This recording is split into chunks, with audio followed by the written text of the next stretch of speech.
Hi everyone, so my persuasive speech is about the unethical truth about human genetic engineering. So genetic engineering in humans is not ethical as it goes against human nature and completely defies the rules of DNA. So I actually have, this is part of my visual aid. So it says designer baby, which is another way, or it's another term for genetic engineered humans. And you can kind of see it. The picture didn't come out great, but it says, congratulations, it's a Versace. So that's really nice. Designer baby clinic. So the argument behind whether or not engineering should be practiced or not is pretty simple. Genetic engineering comes with an aggressive amount of ethical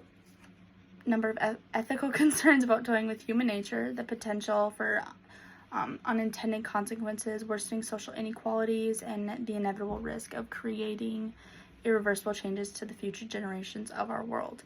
So people tend to focus on what genetic engineering could solve and neglect the monumental harm that it actually does pose on our society, which causes them to become blind to the subject as a whole. For my first point, manipulating genes could have unforeseen consequences which could lead to unintended health issues or genetic mutations that could harm future generations.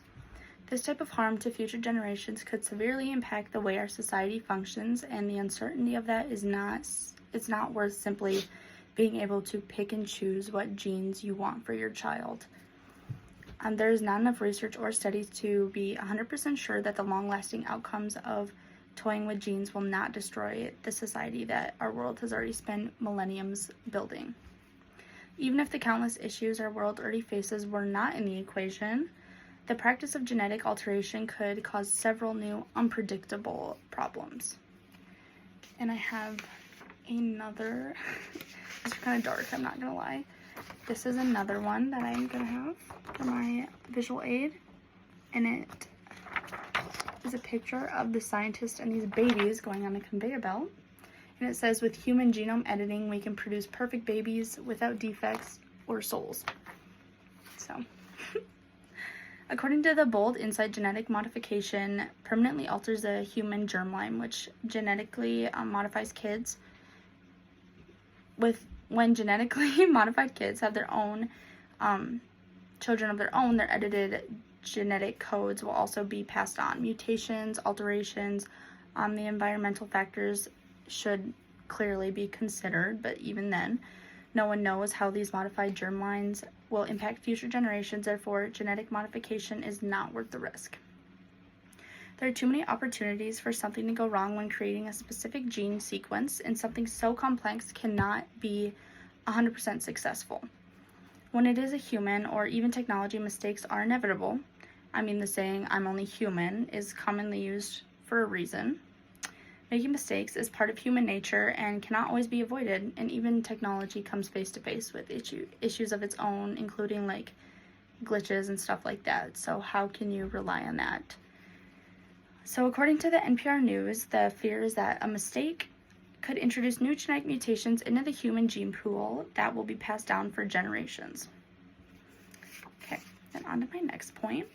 The availability of genetic alterations could exacerbate existing social inequalities and create divide between those who can afford enhancements and those who cannot.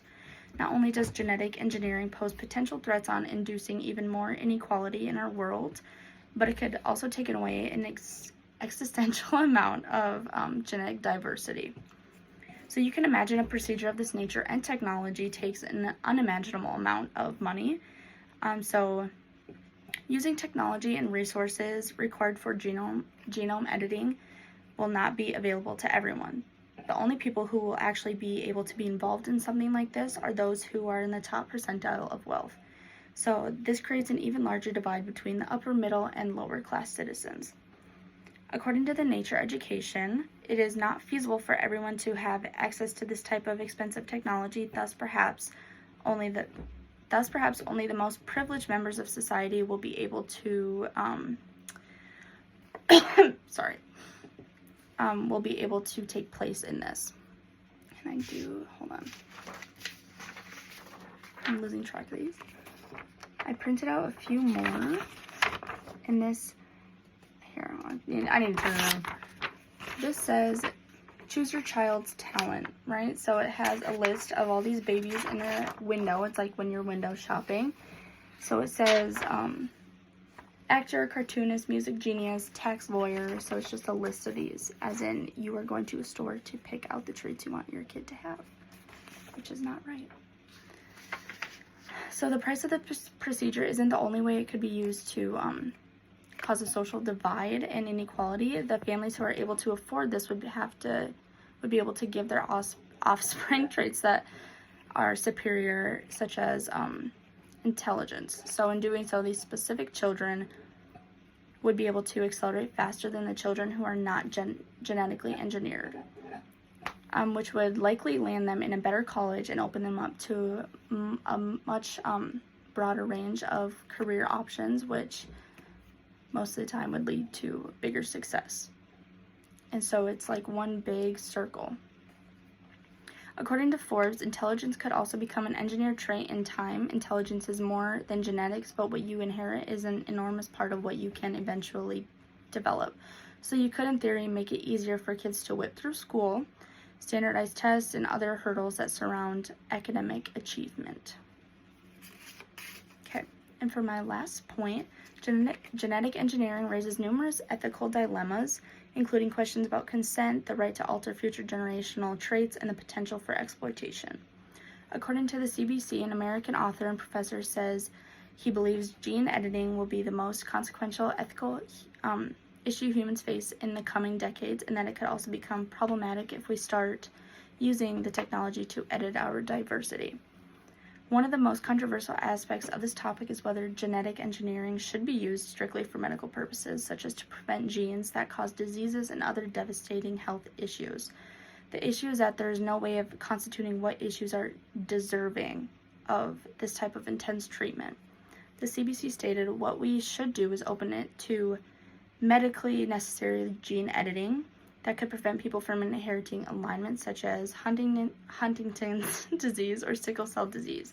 He said, however, deciding what is medically necessary is a blurry line. So another question regarding the ethical nature of genome editing is if it goes against individual rights. An unborn child cannot advocate for themselves, so is it okay for another to decide who they are before they can figure it out for themselves? Genetic engineering takes away the right to find who you are as a person and what your interests really are. So when a parent chooses these traits before you are even born, you become who they want you to be and not who you actually want yourself to be. According to the Nature Education, beyond questions of safety, issues of individuality, liberties also arise.